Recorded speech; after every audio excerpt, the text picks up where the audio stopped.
Municipality ఎన్నికల్లో Telugu Desam party అంచనా ఏంటి? వాస్తవంగా 75 నియోజకవర్గ 75 మున్సిపాలిటీలకు జరుగుతున్నాయి ఎన్నికలు. ఈ 75 మున్సిపాలిటీల్లో చూస్తే తెలుగుదేశం పార్టీ లెక్కలేసుకుంటున్నటువంటిది శ్రీకాకుళం జిల్లాలో గట్టి అంటే మొత్తం 4 జరుగుతున్నాయి, అక్కడ 3 జరుగుతున్నాయి. అక్కడ శ్రీకాకుళం జిల్లాలో ఇచ్చాపురము, పలాస, పాలకొండ వీటిట్లలో 3 గెలవగలమని భావిస్తోంది. అది విజయనగరం జిల్లాలో బొబ్బిలి, పార్వతీపురం, సాలూరు, నెల్లిమర్ల జరుగుతుంది. వీటిట్లలో 3 గెలవగలమని భావిస్తోంది. బొబ్బిలి మినహా మిగతా 3 అన్నటువంటిది, బొబ్బిలి కూడా సాధించగలమన్నటువంటిది వాళ్ళు వేసుకుంటున్నటువంటి అంచనా. విశాఖపట్నం జిల్లాలో నర్సీపట్నం, యలమంచిలి జరుగుతున్నాయి. రెండింటిని తామే గెలవగలమని చెప్పేసి ఆ పార్టీ భావిస్తోంది. నర్సీపట్నం గ్యారంటీ అన్నటువంటిది లెక్కేసుకుంటుంది, 100కి 70% గెలవగలమన్నటువంటిది. అట్లాగే తూర్పుగోదావరి జిల్లాలో వచ్చేటప్పటికి అమలాపురము, తుని, పిఠాపురము, సామర్లకోట, మండపేట, రామచంద్రాపురము, పెద్దాపురము, ఏలేశ్వరం, గొల్లప్రోలు, ముమ్మడివరంలో జరుగుతుంది. వీటిట్లలో కనీసం 50% పంచాయతీ మున్సిపాలిటీని గెలుచుకోగలమన్నటువంటిది ఆ పార్టీ అంచనా వేస్తుంది. పశ్చిమ గోదావరి జిల్లాలో వచ్చేటికి నర్సాపురం, నిడదవోలు, కొవ్వూరు, జంగారెడ్డిగూడెం వీటిట్లలో 2 నియోజకవర్గాల్ని గెలుచుకోగలమని భావిస్తుంది. అందులో నిడదవోలు ఒకటి, కొవ్వూరు ఒకటి గెలవగలమన్నటువంటి అంచనాతో ఉంది.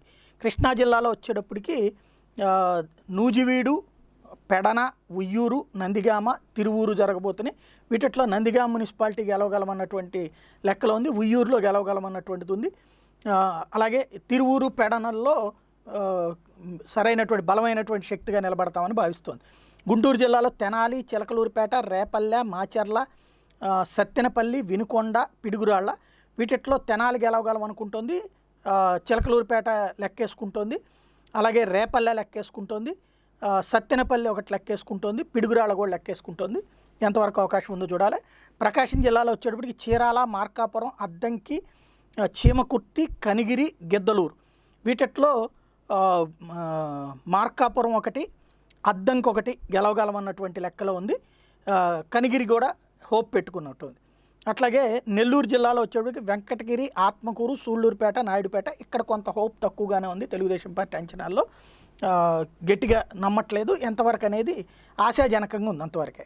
అనంతపురం జిల్లాలో వచ్చేటప్పటికి హిందూపురం, గుంతకల్లు, తాడిపత్రి, ధర్మవరము, కదిరి, రాయదుర్గం, గూటి, కళ్యాణదుర్గం, పుటపర్తి, మడకశిర వీటిట్లలో దాదాపుగా 5 స్థానాలు 5 సీట్లు గెలవగలమనుకుంటుంది. 5 మున్సిపాలిటీలు. హిందూపురం మీద ఒకటి హోప్ పెట్టుకుంది, అట్లాగే తాడిపత్రి మీద ఒకటి హోప్ పెట్టుకుంది, ధర్మవరం మీద ఒక హోప్ పెట్టుకుంది, ఇంకోటి కళ్యాణదుర్గం మీద ఒకటి, పుటపర్తి ఈ 5 గెలవగలం అన్నటువంటిది ఆ పార్టీ భావిస్తున్నటువంటిది. అట్లాగే కర్నూలు జిల్లాలో చూస్తే ఆదోని, నంద్యాల, ఎమ్మిగనూరు, దోను, నందకొట్టూరు, నందికొట్కూరు, గూడూరు, ఆళ్లగడ్డ, ఆత్మకూరు వీటిట్లలో కర్నూలు జిల్లాలో వచ్చేటప్పటికి ఒక 10 to 15% లెక్కేసుకుంటుంది, ఎక్కువ హోప్స్ పెట్టుకోలేదు. కడప జిల్లాలో వచ్చేటప్పటికి హోప్స్ ఎక్కువగా లేదు, గెలవగలం అన్నటువంటి నమ్మకం తక్కువగానే ఉంది ఆ పార్టీ అంచనాల పరంగా చూసుకుంటే. చిత్తూరు జిల్లాలో వచ్చేటప్పటికి అంటే కడప జిల్లాలో కూడా దీని మీదే హోప్ పెట్టుకుంది. పొద్దుటూరు ఇంతకుముందు ఎమ్మెల్యేగా కూడా అక్కడ గెలిచినటువంటి ప్లేస్ని ఒకటి లెక్కేసుకుంటుంది.